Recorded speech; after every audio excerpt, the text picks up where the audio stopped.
All right. Welcome, everybody.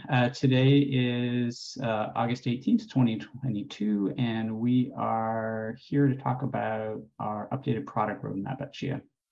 We're going to start with a quick round of introductions. I'll give a summary, and then we're going to spend about 30 minutes walking through our updated roadmap, and we'll close the last 20 minutes of the hour with a Q&A. So we'll be answering the questions that you have. Please put the questions into the Q&A box, and we will do our best to tackle them. Let's start off. I'm Paul Hainsworth. I'm our head of product management here at Chia, and I'm based in California. Pass it on to Cameron. Hey, Cameron Cooper. I'm also on the product team, focused on developer tools. Evening. Hello, my name is Yiming Song, based in Texas, also on the product team, and I'm focused on the consumer experience and the farming experience. Hi guys, I'm Will Riches. I'm on the developer relations team.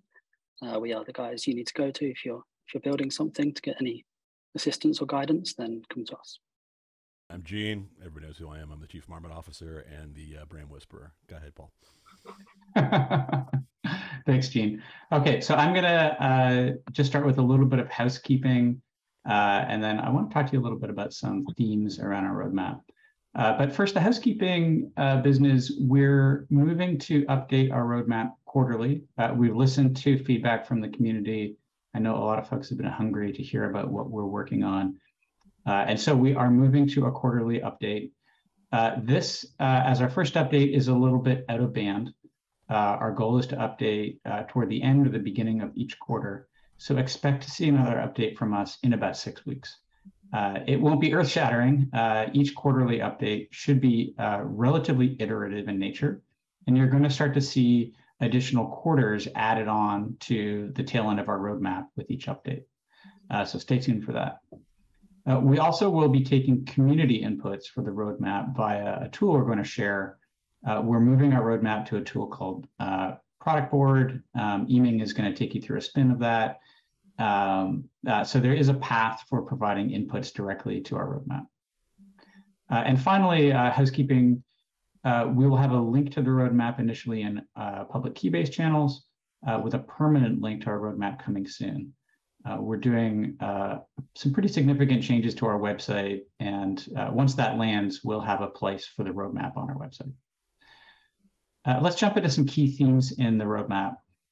First, I kind of want to share the mental model that we're using around our release planning and road mapping. The mental model relates to 3 different constituents that we build for. The first that we build for is our developer community, for you guys. We want to build and ship tools and capabilities that we call primitives as quickly and as early as possible, so that you can build things on top, so that you can use them for your business, and enable us to get feedback and iterate on the things that we build past that. Those things that we build are also usable by what we call lighthouse partners. A really great example of a lighthouse partner is the World Bank Climate Warehouse. We have built a whole bunch of stuff to support setting a direction in the carbon credit space. Another great lighthouse partner example is IFC, which we just announced yesterday with the Carbon Opportunities Fund. Those lighthouse partners will help us blaze a trail or shine a light on opportunities that our third constituent will be using, which is enterprise adoption. So everything we build is thinking about that mental model: build for developers first, lighthouse partners, and enterprise adoption as a really core area where we're going to see growth in Chia blockchain. So with that mental model in mind, we have a few themes for our roadmap that you're going to see as Yiming walks you through it. The first is around a concept called a market instrument, which enables us to move into different segments or verticals with a set of core capabilities. There are 3 of them in mind. One is around minting, for minting cats. So this is around like tokenizing any kind of asset. In the IFC example, it's tokenizing carbon credits. So you'll see a primitive on our roadmap related to that, and then a nice shiny application or an applet that will come out later next year. The other part of the market instrument is around custody. We have a custody capability for our pre-farm that we'll be talking about, but we're going to be releasing that as a core primitive and then enabling enterprise customers to have the same types of custody and control capabilities that our pre-farm has. And then the third really important capability is around permissioning. If you're an enterprise player, you're interested in managing the private keys for those minting tools and for your custody beyond just a single private key or a simple multi-sig. And the ability to rotate in and out employees as they come and go in the company, for example, to rekey, these are really important capabilities in permissioning that we're going to be rolling out later this year. So that's a really important theme on our roadmap. The second is around developer tools. We've got a really significant investment in making it easier to build on Chia, easier to write Chia Lisp, and easier to run wallet and nodes. So Cameron will be talking a lot about those developer tools. And then the third important theme is around scaling, and scaling across multiple dimensions. One is scaling for higher transactions, and that relates to layer 2. And you'll see stuff around ZK opcodes on our roadmap related to that scaling. Another is around scaling of multiple transactions for singletons, called Singleton spend aggregation, which is a really critical thing for things like AMMs. And then the third is around node performance, enabling us to move up to what we see as our real capability around 40 TPS. So we put a lot of work into improving node performance to get us to that point. So those are the three big themes. We're going to jump in now to product board, and Yiming's going to walk us through the roadmap.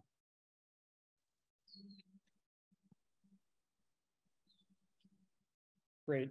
Thanks, Paul. Everybody, you can see product board, right? Yeah. All right, thanks.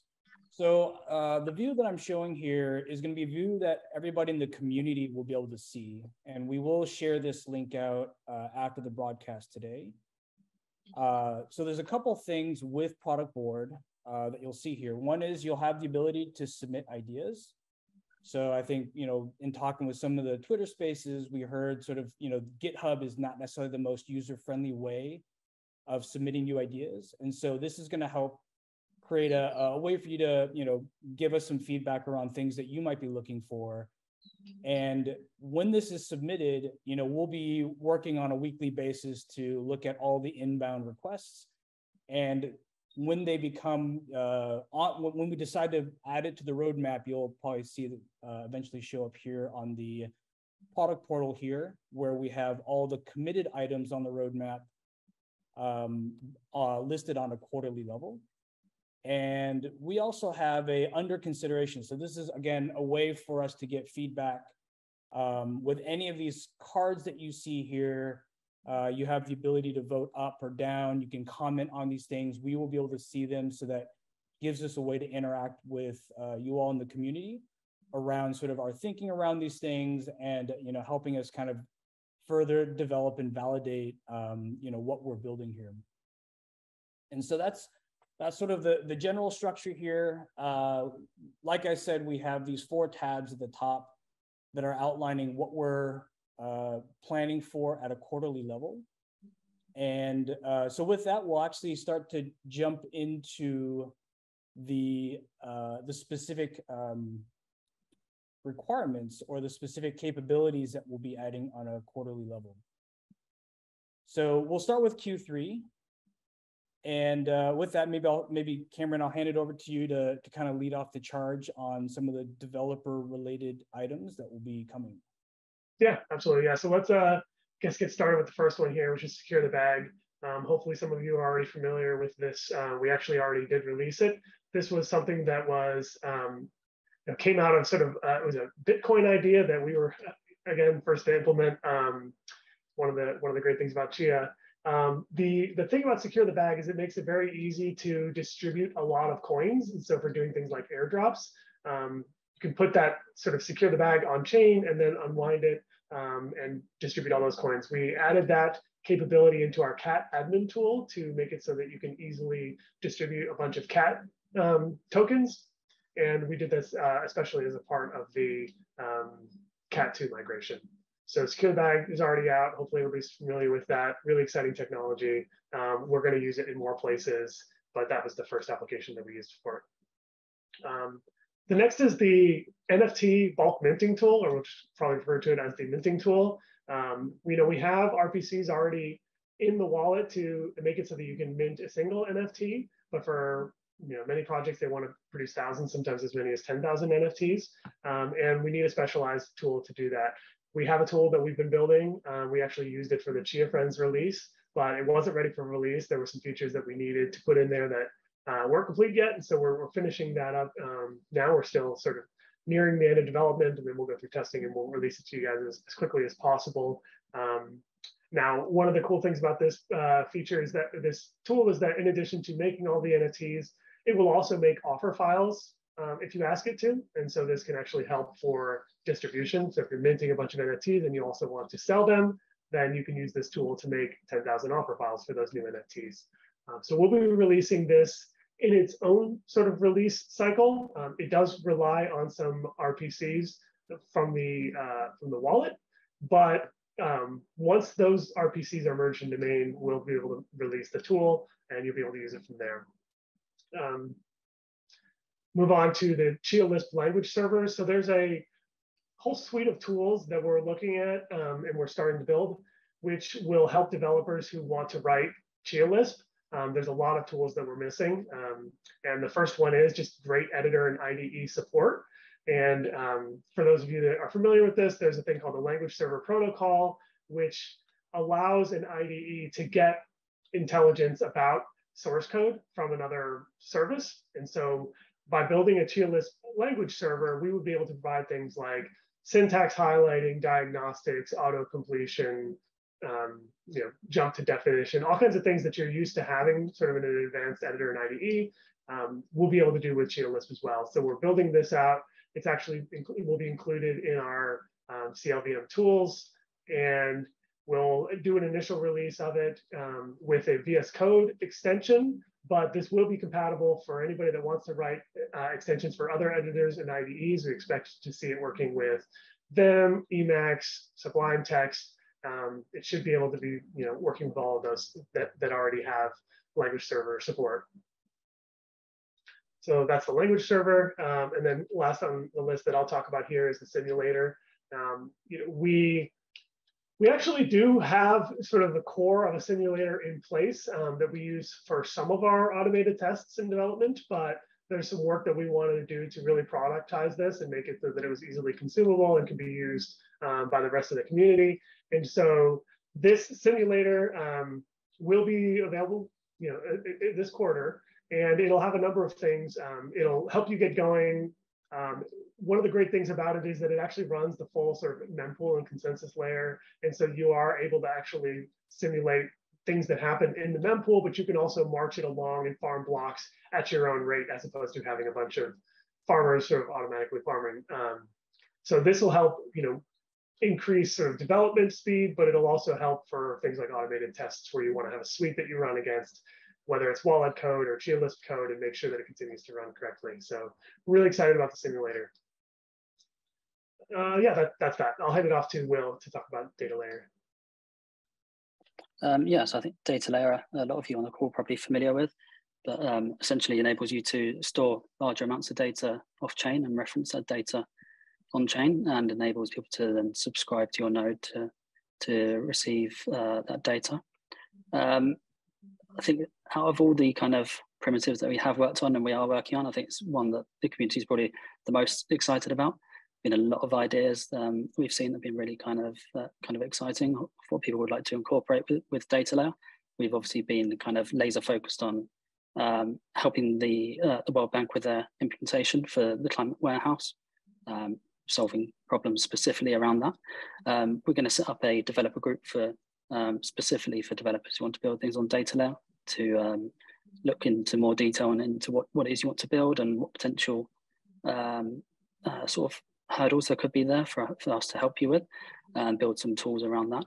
So essentially, we want to build a lot of documentation, which is going to make this stuff clearer.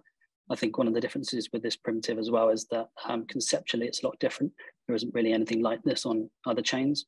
So we're going to have a lot of documentation in place to make the conceptual stuff a lot clearer of what data layer is and what it actually is able to do. And then build a lot of tooling around there as well to enable developers to be able to actually deploy these primitives. And in some cases, this could be sort of tooling that makes data layer accessible in a way more similarly to traditional databases. In other examples, it could just be kind of demo code and things like that to give examples of things that you could build. Yeah, so keep an eye out on Keybase if you're interested in data layer, because we'll be announcing that group pretty shortly, and hosting some public developer calls where we can dive into more detail. Thanks, Will. So I'll take the next few. Also, what we have planned for Q3 is wallet performance. And I saw there's a question that came up in the Q&A. This is really meant to address both speed and accuracy of getting and keeping your wallet up to sync or synced up. And so it's meant to also help address issues, in the field today around wallets that have been dusted. So there's been lots of improvements, performance improvements that have been made to ensure that, you can, one, accurately get your wallet synced, and then two, in a timely manner.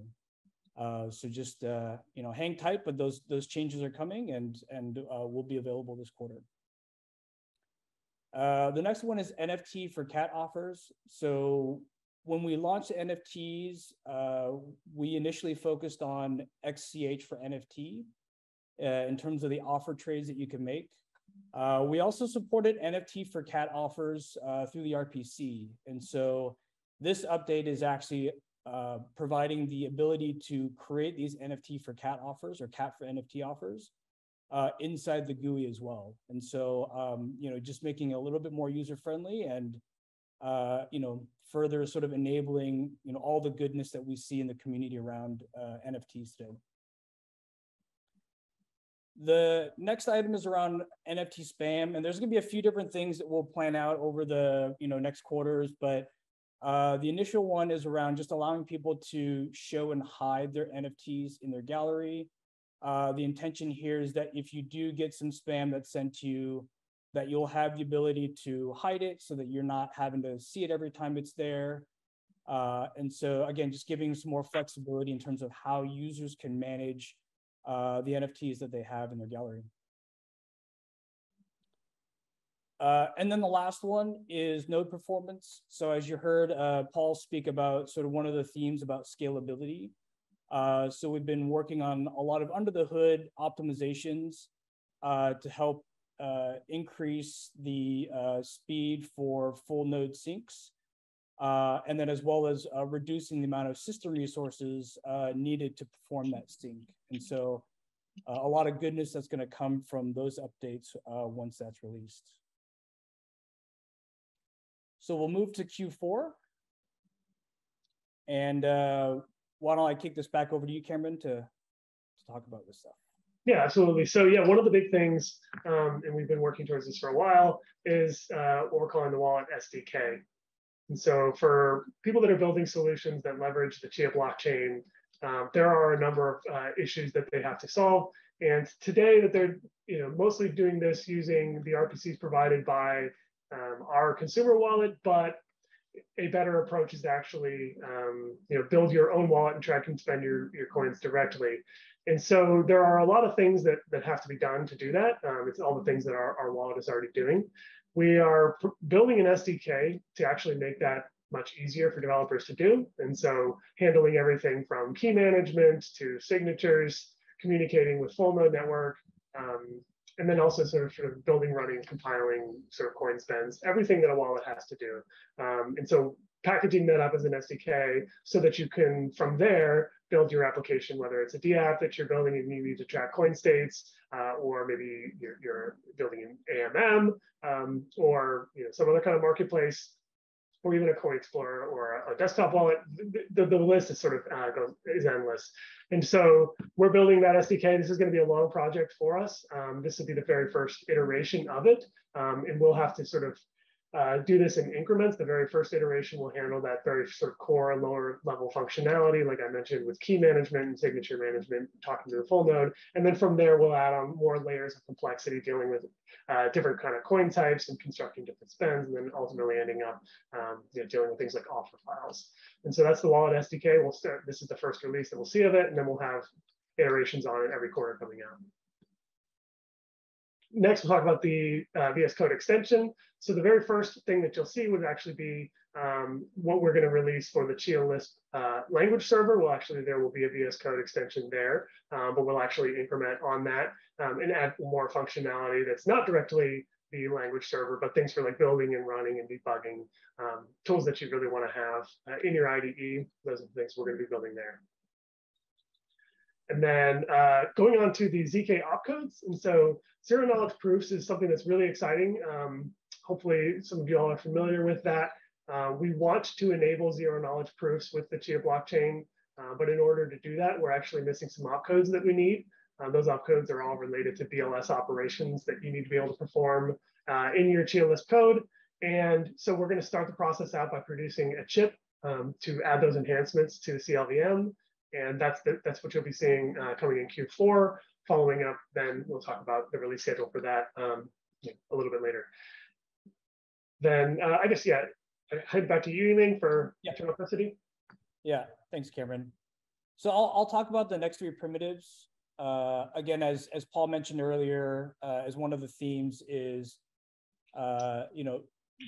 building towards sort of supporting the enterprise use cases. And with the custody solution that we are actually going to be using for our pre-farm, we want to make that, as we've built it, available for the developer community to be able to leverage and learn from in terms of the capabilities that we have. So the custody solution provides a multi-sig capability. It provides clawback capability. So if you want to pull back your funds, it also provides handling different rekeying scenarios so that, if you have any sort of malicious or adversarial conditions, you can still maintain control over the assets in the custody solution.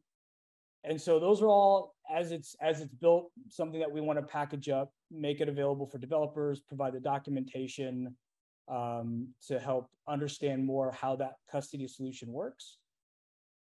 And then the second one that is a follow-on is we want to take the clawback capability from that custody solution and build it as its own standalone primitive. This is one where we feel it is a uniquely and differentiating capability that we can provide at the wallet level. And so really want to showcase sort of this specifically as something that we enable through the developer ecosystem, but something that we also intend to plan to support in our wallet, as well as sort of, want to make sure that other wallets within our ecosystem can support. And giving users the ability to have a little bit more control over the assets in their wallet, and giving them some more sort of security controls in case, something, they lose their the keys are sniffed or stolen and someone tries to steal their assets. And so we definitely do feel like this is a differentiating capability that Chia can provide, and want to make sure that this is something we can offer out for the community to leverage. Hey, Yiming, I wanted to give Gene an opportunity to maybe talk about why we feel custody is so important and differentiated at Chia. Yeah, and I think one of the things about it is that right now, both Bitcoin and Ethereum, for different technical reasons, can't kind of do the things we can do in custody on the Chia blockchain. Obviously, if Bitcoin were to adopt Chia Lisp, they'd have the same sorts of capabilities. But there's a whole set of very creative ways that you can set up custody and control such that you may never, ever know your secret keys mnemonics again. You can get it to be much like Gmail, where, a phone and a hardware device are the two things that get you access to your private keys and your online vault. And what's really neat about this stuff is it's the chain that actually enforces all of this. So, with time delays and other things, you've got real control and can recover from being hacked, for example. One of the things we really want to get everybody to is, when you kind of look at, for example, the NFT world, there are a specific set of social engineering attacks that work great against Ethereum. Quite a few of them already don't work in Chia. And when we add some additional custody and control elements to holding your NFTs, it's going to be very, very hard to have that social engineering attack work even there, because, for example, you might be able to claw your NFT back for 2 hours after you accidentally sent it to someone you didn't mean to. It's those kinds of tools and the ability to really be very creative with them that we think is going to be so powerful. And like in our case, it's kind of a weird thing to say, hey, we don't want to be able to move a wallet for 90 days. But, that is the kind of thing that, you can do with this. You can be as creative as necessary to build, whatever interesting custody and control environment you're talking about, be it, an art NFT collective or a major public company trying to figure out how to manage their entire SSO and general ledger and bank accounts and crypto spend. It's a really powerful set of tools that really the world's never seen before. Great, thanks, Gene. Back to you, Eamon. Thanks, Gene. The next primitive is decentralized identifiers, and we've already seen this released with the NFT to help establish provenance. The intention here again is a sort of developer standalone tool that really again fosters the creativity around other use cases that can leverage DIDs. And so again, it's just packaging this up in terms of what we've done and making sure that we get the chip finalized and we kind of set the initial standard for how you do DIDs on Chia. The next one is NFT for NFT offers. So this is effectively like the trading card concept that Fish has been talking about. This really will involve work both at the RPC and the GUI side so that we can, at the end of the day, allow, just NFT for NFT trades or, even looking at, multi-asset trades. So multiple NFT for XCH, for example. Those are all capabilities and an experience that we're going to be bringing forward in Q4. And then this last one is, we're working on BladeBit 2, and it is also sort of the first thing that's going to go through our beta program. And, we are excited to get the testing done on this to make sure that we get the right coverage and feedback around the performance improvements that we see around this. This is really sort of step one in a multi-step process around how we can overall make improvements to our plot times as well as our plot compression or plot format compression. So, this is really a step in that direction. And this is where, allowing BladeBit to work at the as an on-disk plotter as opposed to an in-memory plotter. And then, this is going to replace be the de facto standard that we have set up in our farming experience. And we will head over to Q1. And hey, Ming, I just wanted to also mention, related to BladeBit 2 being in a beta program, this is a pattern we want to establish for many things that we're going to be shipping at Chia, that they run through a beta program. So we get feedback and additional testing from the community prior to declaring victory. So look out for more on that from us moving forward. Yes, great call out. Thanks, Paul. Cameron, you want to kick off Q1? Yeah, absolutely. Yeah, so we'll continue to see these Wallet SDK sort of iteration cards. Not a lot of detail to add here other than this is going to be adding that next layer of complexity on top of that base that we build with V1. And so introducing new coin types that we can spend, custom coin types, that sort of thing. That's what we start to introduce in V2. Thanks. And then we move into some more primitives, again, available for the developer community. As Paul mentioned earlier, permissioning access. So this is really around when you start looking at sort of enterprise org structures, you have different people that may have different roles, and those roles allow you to perform different capabilities. And so the idea here is that as you are assigned a role, you'll be assigned permissions to perform different actions. And so you can now manage control over who has the ability to perform those actions and what happen, and if they were to leave the company, you have the ability to reassign those permissions to others.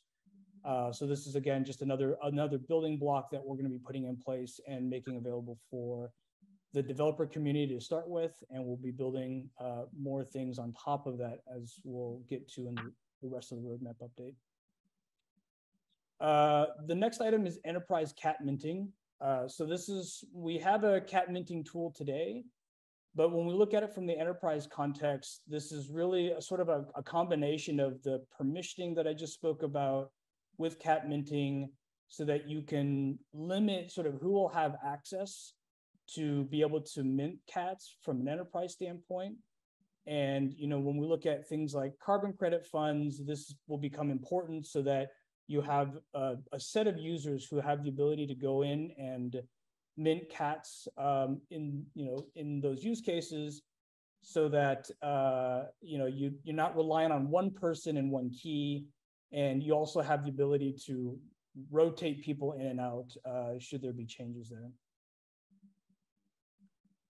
And then on the primitive for gaming, Gene, is this something that you wanted to talk about? Yes, certainly. So there's kind of two things going on here. And there's two types of gaming that are kind of floating in here. One type of gaming is actually randomness beacon items. So, the ability to have a source of randomness in CLVM that is trustable, third party, and usable. Already the chain, if you're not necessarily trying to write Chia Lisp, has excellent random numbers coming out of the proofs of time, the VDF. So it's really expanding that capability internal to what's going on, so that you can actually have kind of interesting playable games. The other piece of this is that Bram is really using the game metaphor to develop a lot of what are basically payment channel infrastructures. It's how do you have multi-party, high velocity, not necessarily directly on chain, but enforced by chain. So think more like Lightning. Now, there's some additional components that will come out of this in the primitives that will allow other game developers to kind of figure out how to use Chia Lisp to move a chessboard around, those kinds of activities. So you'll get a kind of interesting set of primitives to do other things with. But as I said, a major driving force of this is really to get those payment channels, at least in the one-to-one versions or one to a few, developed in Chia Lisp, shipped and available to the community to start understanding how both easy it is to implement things like Lightning, but also how it's able to do other types of payment channels that may have even better onboarding and privacy and other elements that will be exciting for people developing other applications on Chia. Thanks, Gene. In the next section we have an enterprise custody applet. So when we talk about applets, we're talking about like a front end GUI interface. This is following on the primitive that we released before the quarter before, but now we're building something that is targeting more non-technical users and allowing them to interact with the custody solution. So this is something that we're planning for Q1. And again, goes in the theme of how we're going to target enterprises, and we look at the types of users within those enterprises that will be interacting with these tools. And the goal is to make sure that, again, non-technical users will be able to use and leverage all the power of these primitives that we're making available. The next one is clawback support. Again, this is following on the primitive that we will be making available. But now we want to build this in as a GUI experience. So when you launch the Chia wallet, being able to actually set up a clawback wallet, define all of the parameters around the clawback conditions or options, and again, really just giving the power of clawback into our consumer hands so that they can now actually, interact with and leverage this security capability or security feature. And then in the next category, Gene, did you want to talk about the ASIC Time Lords? Yeah, certainly. So we have had a multi-year, multi-million-dollar project with Supranational to build an ASIC Time Lord. It has been surprisingly on schedule and is continuing to be mostly that. We did have a little bit of supply chain delay, so I'll call it in the 4 to 6 weeks range. But we still expect to get silicon into our hands in the November, December timeframe. Now, getting that silicon in and starting to run it on testnet, there are some interesting challenges, and the reason we're targeting Q1 for actually rolling it out is that we're going to have to kind of stage how it comes into the network because it's about a 3x speed up from the current fastest Time Lord out there. And with that, we're going to have to write a little bit more software to make sure that we don't 3x the network for a single day. Beyond that, also, we'll be implementing a process by which people can apply to buy. Obviously, we'll be focused on folks in the Chia ecosystem around the world, and also very interested in what geographies you're going to deploy these in so that we make sure that we get kind of, global reach to where our farmers are concentrated. So there's also some pieces of this which are adjusting Chia VDF to be able to recognize that the Time Lord ASIC is there and use it instead of software. So the other kind of interesting side note is this will bring most likely Time Lord to Windows, which has not been something that's been possible in the past. Thanks, Gene. Cameron, you want to cover the next two? Yeah, absolutely. Yeah. So following our chip introduction for the ZK opcodes, this will be the release of them. We hope to get that in Q1 of next year. And so hopefully all of you familiar with the process here. Introducing new opcodes is something that we have to stage out and can take some time. Requiring a soft fork in order to do that. And so producing the code is one thing, but then just managing the release process will be the other. Moving on to Singleton Spam aggregation, this is something we're all really excited about. Singletons provide a lot of functionality on the chain, but they have a drawback where they can only be spent once, or at least that current iteration of it can be spent once. There's a lot of applications that we would like to be seeing built using singletons, where multi-users can spend the same singleton, but if it can only be spent once per block, then that's a real limitation. And so we've come up with an approach to allow those singleton spends to be aggregated in a single block. This would allow many users to spend the same singleton within a block. And this will unlock tons of functionality that we're really excited about. And so that's something we're looking at releasing in Q1. Thanks, Cameron. Yep. And then the next item is plot format 2.0. So I know there's some questions. Again, this is a continuation of, we'll have BladeBit 2 release that will help improve plotting times.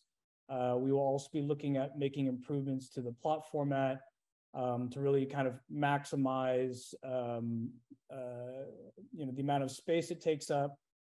So this is something that we're looking at, getting some more pretty sizable improvements against sort of what we do today. And this will also be in Q1. So maybe this is a second to answer the question around no SSD. Gene, did you want to talk to some of our current thinking about that? Yeah, certainly. So we have a couple different paths where we are pretty confident that we can, certainly get most, if not all, of no SSD's equivalent speed up. There actually turn out to be quite a few groups who've been playing around with this, and we had not put much focus on it. That said, we're very confident that we'll be able to release a updated Chia plots format that is as, or maybe even a little better than what's currently being offered in closed source and locking tool pool. It's important to give people plot portability, and that's one of the biggest things we want to make sure of is that we do this. I will say we're not in hair on fire mode because we'd like to make plot changes maybe once. It's kind of annoying to ask people to run shrinker or replot all the time. I do believe that most of the capabilities that are going to be interesting will be available as a shrink tool and not as a full replot tool. So you'll be able to let that kind of grind away at your farm and shrink those things down and then plot a few new ones to fill the empty space. Thanks, Gene. And as we get into Q2, again, Cameron, probably quick highlight on this one? Yeah, quick highlight, Wallet SDK. We're going to start to add that highest level sort of aggregate functionality. Things like offer files is when that'll start to show up. Thanks.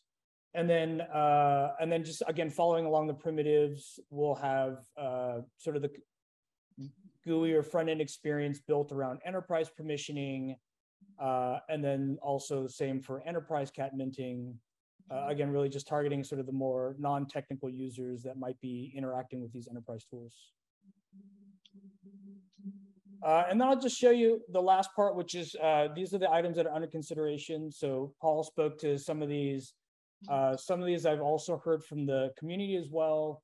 And the intention is that this is not part of the official roadmap, but these are the items that we do want to hear sort of community feedback on. So whether you want to vote it up or you want to comment on this, these are sort of things that are being considered as the category denotes. So we really want to get engagement around these, and this will help kind of fuel and give us feedback in terms of importance and value. And we'll, once committed, will eventually flow into one of these quarters that we are reviewing here today.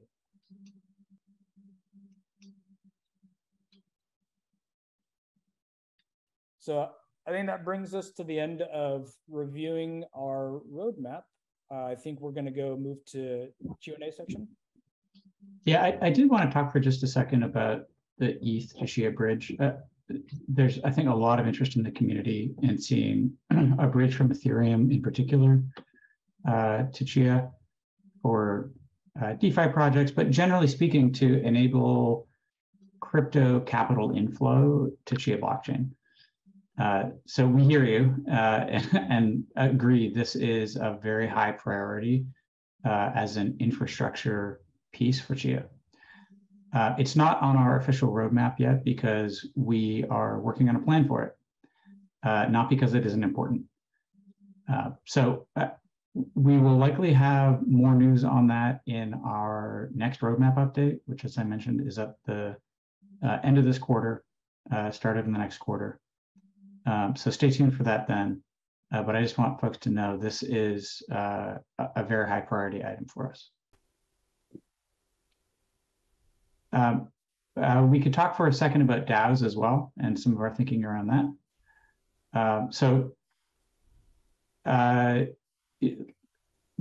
Our approach is with a DAO is not that Chia is going to launch its own DAO, but rather that we're going to build a set of DAO primitives that developers can use to launch their own DAOs.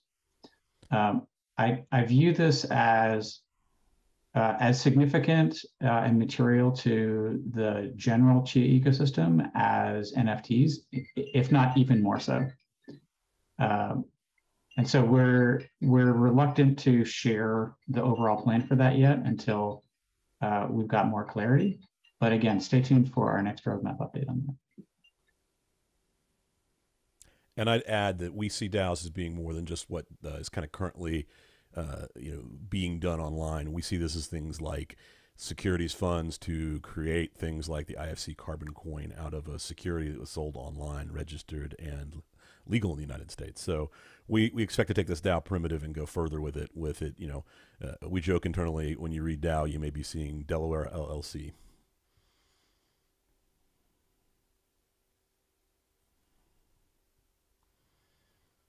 Okay. Let's go to the question and answer session. I'm going to be your Jay for today because he's taking some well-deserved time off. Paul or anyone, we don't see any AMMs on this roadmap. What's up with that? So here's what's up with that. And I think there's a question in there around L2.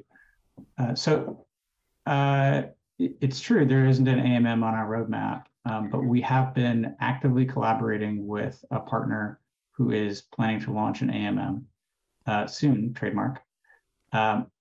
We are not looking to compete with ecosystem players who want to launch AMMs, but we are actively supporting that activity. If you are building an AMM yourself, reach out and we can have conversations. So that's the AMM piece.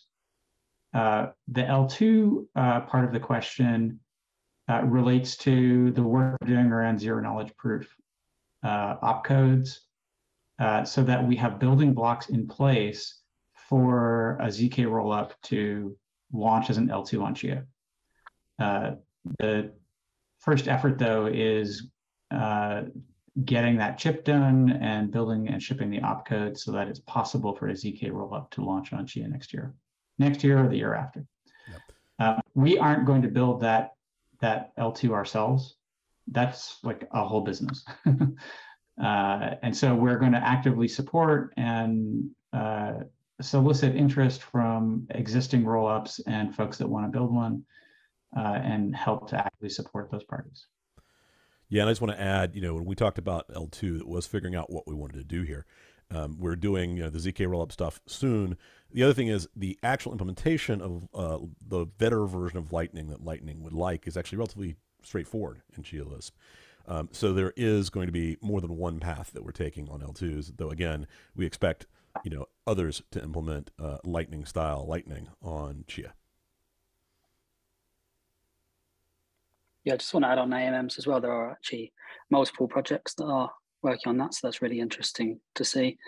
Don't be fooled by some of these projects. A lot of them do tend to work in incognito, and one day they'll just suddenly release these things. But yeah, it's interesting to see. Obviously, with things like that, you want some kind of standardization, and there is some communication there between these projects as well, to have some kind of a semi-standardized approach between them. So yeah, it'll be really interesting to see the differences in approaches between them when they finally launch. And by the way, it leads to an interesting community project of taking and overlaying multiple different sources of roadmap, because you're just looking at the Chia Network Inc. roadmap pieces. You're not seeing the full story of what's going on in the ecosystem.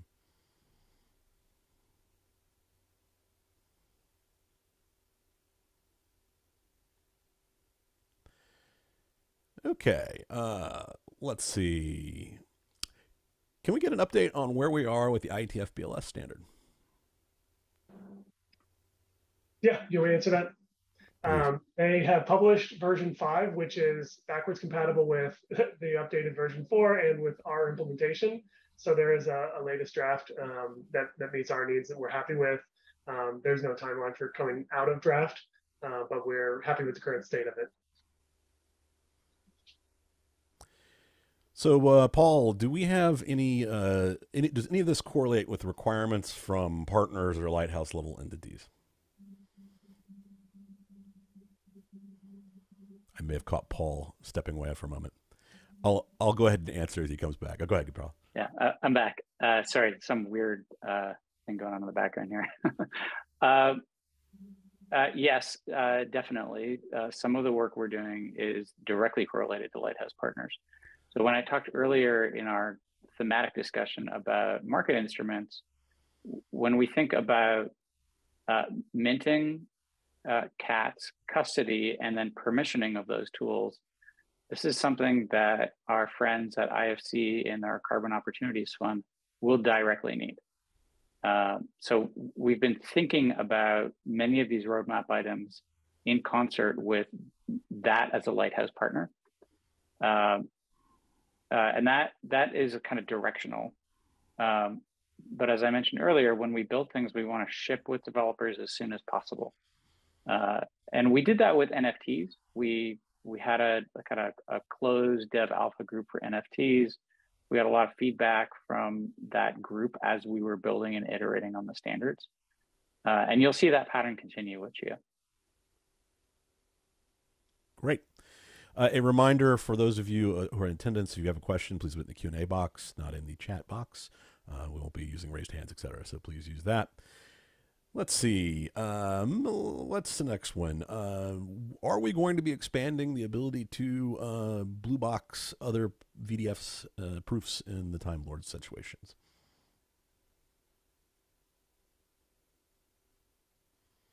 Maybe I should answer. Guess I am. So the answer is that we're aware of it. It's a backlog issue because we'd like to be able to get the other compression done first. But frankly, the ASIC Time Lord is going to take those resources first because we think that's a much more important security upgrade. And once that's complete, that's something we'd certainly be willing to revisit.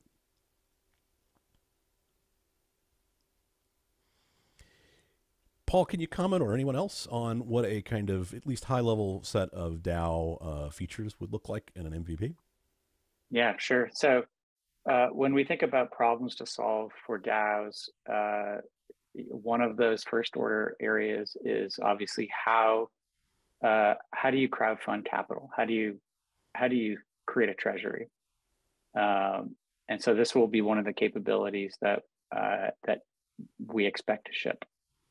So there'll be a treasury primitive where people can send their XCH and receive back ownership in the DAO in the form of probably something like a DAO cat. Another core capability is around voting. How do you vote on proposals? A third is around how do you organize and distribute those proposals? And some of our current thinking is around using data layer for that.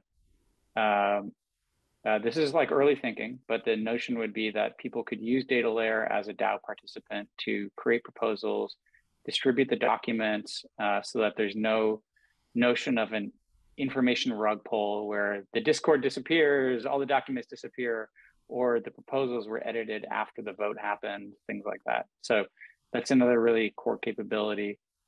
And then being able to find a way to tie those votes to an actual spend of the treasury. So these are some initial capabilities that we think are really important for DAOs.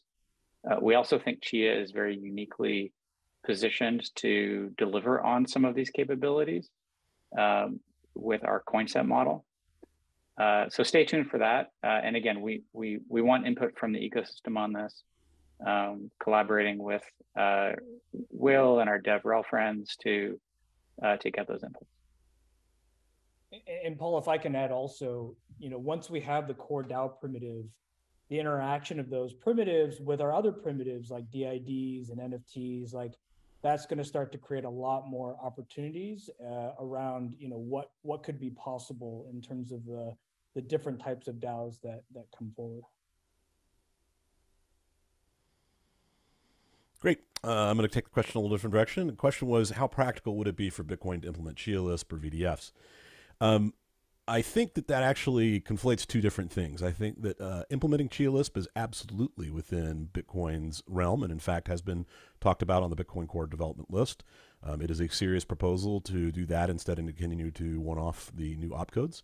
I don't think it would be quick, but I do think it would be a superior solution for Bitcoin to kind of move into a high functionality blockchain.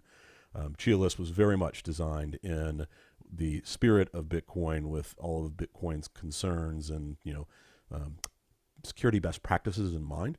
So it is a generic way to kind of get past Bitcoin script to a Turing complete in the UTXO model. Obviously, some minor differences because, of course, they'd be using ECDSA instead of BLS, for example. However, around consensus, I think that's going to be a very difficult problem for Bitcoin to ever move away from proof of work. I do not think it is realistic politically that the various powers that be, if you will, in the Bitcoin community world would move away from that.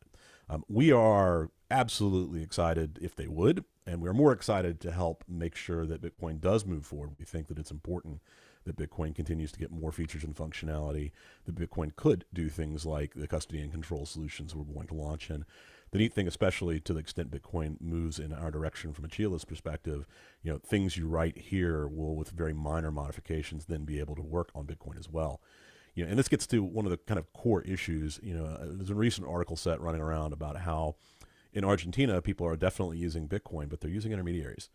It's not your keys, not your Bitcoin, and that's a problem. We think we need to solve that problem so that people really do feel comfortable having self-custody of, not just tens of thousands of dollars, but maybe millions of dollars. In fact, I've said somewhere recently that we want to go to a place from a custody and control perspective that you would be dumb not to put your entire net worth into your vault on Chia, which would have a number of assets and capabilities, and you would just be monitoring and managing that with, frankly, bots on your phone.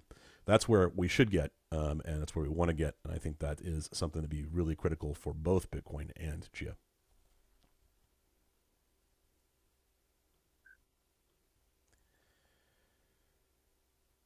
Paul, what are we talking about? We're talking about an ETH Chia bridge. Yeah, let's talk about that. We aren't talking about building an atomic swap tool.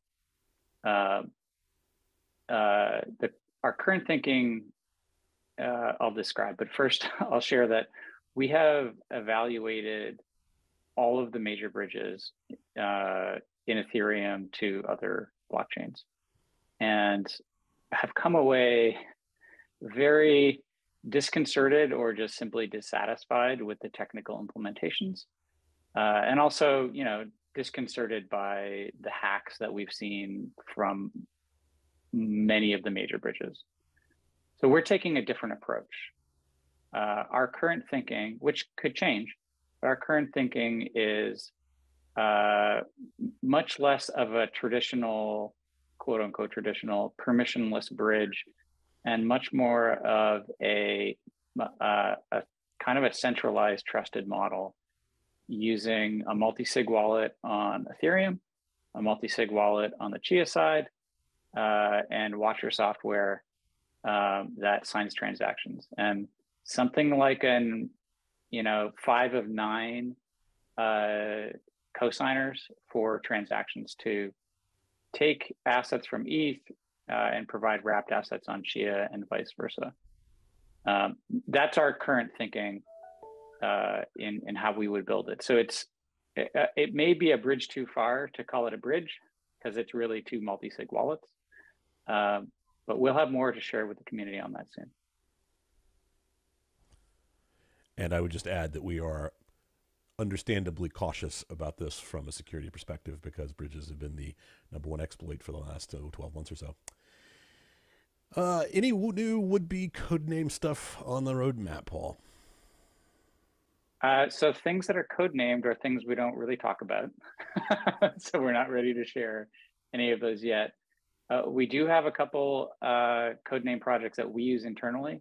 We aren't putting them on our roadmap. And we likely won't put a lot of codename things on our roadmap going forward. I know this caused like a lot of excitement and then some consternation as things took longer to materialize. So we generally will not be putting things like that on our roadmap. But we definitely have several real world projects that we're engaged on. And we'll be happy to share more about those when it's appropriate. And then can we talk about the one-click farming stream? Is there, additional items? What do we mean? Where are we? Yeah. Yiming, do you want to talk about your current thinking on one-click farming? Yeah, sure. Right now, I mean, it is something that we are looking at. It is probably a little bit farther off in the horizon. There are different sort of segments of markets that we'd be looking at to make it easier to basically do one-click farming. So, one-click farming, for those of you, is effectively, as you get set up, how do we get a node synced up? How do you actually start farming, making that experience a lot easier? There's actually a handful of technical challenges that we need to work through in order to provide that seamless of an experience. And so it's something that we are working on to figure out how do we kind of take different pieces of this between getting the plotting done, between getting your nodes synced, and how we can enable sort of a true one-click farming experience. So it's something that we are working on, but something that will require a little bit more planning and more diligence around in terms of the areas that we focus on to actually be able to get to a true one-click farming experience. Okay. Yeah, okay. Well, I just wanted to add, Gene, that we're already the most decentralized blockchain in the world, and so at the moment, the one-click farming hasn't been our highest priority. Driving growth on the demand side of Chia blockchain is where we've been putting most of our attention, and why you're seeing our roadmap look like this. So that's been really our major focus. And by the way, I'd add that's intentional in the sense that we do plan to come back. So what you're seeing us do is a lot of the plumbing and other items that would be necessary to really get us to a place where we can do one-click farming very well. But that is kind of a, I don't know, I'm going to guess 18-month out kind of thing. It could come in, could come out. Point is that, you know, we're right now focused on getting high value transactions moving across the chain, making you farmers more fees per block, and driving fundamental demand for Chia coins as access to the Chia blockchain. So with an eye to the clock, we're about 2 minutes past. I'm going to stop the questions here. If anybody had a question that didn't get answered, please feel free to drop into the general chat on Keybase, and we'll see what we can do to get some of those additionals answered. I'm going to put everybody on the spot. The things that are on the roadmap, let's go through the room. What's your favorite item? We'll start with Cameron. Oh, that is a tough one. Probably the Wallet SDK, I think, has the biggest impact. Yiming? Nope, go ahead. Can I say two? You can. Singleton spend aggregation is also going to revolutionize some things. Absolutely. Yiming? I think clawback support, I think that's going to be really differentiating for Chia, and I think it'd be really exciting to see how we can actually craft a good experience around that for our end users. And then Will? I think I'll go for data layer, because there's just so many different combinations. How can we use with other technology and other primitives? That yeah, there's so many different ideas we've heard that we couldn't have even conceptualized ourselves. So yeah, it's really exciting. And Paul? So difficult to have, you know, more love for one of your children than others. And so I would say, you know, generally the Wallet SDK is like super valuable for developers. But if I had a second, it would be just the enterprise primitives that we're shipping are really where Chia is going to start to see significant enterprise adoption. And to put myself on the spot, I'm a big fan of the custody stuff. I think people are going to be blown away with what you can actually do and how easy it can be for mere mortals to self-custody crypto. With that, thanks everybody. Good questions. We look forward to updating this in the future. We will be having an AMA soon. No TM. We don't have the exact schedule set. There were a few questions that are probably more appropriate there. Obviously, a lot of excitement around the Carbon Opportunities Fund announcement yesterday. You know, available on Twitter, Reddit, and Keybase to, you know, answer some of those questions as well. Thanks everybody, and have a great day. Thanks everybody. Thank you. Thanks.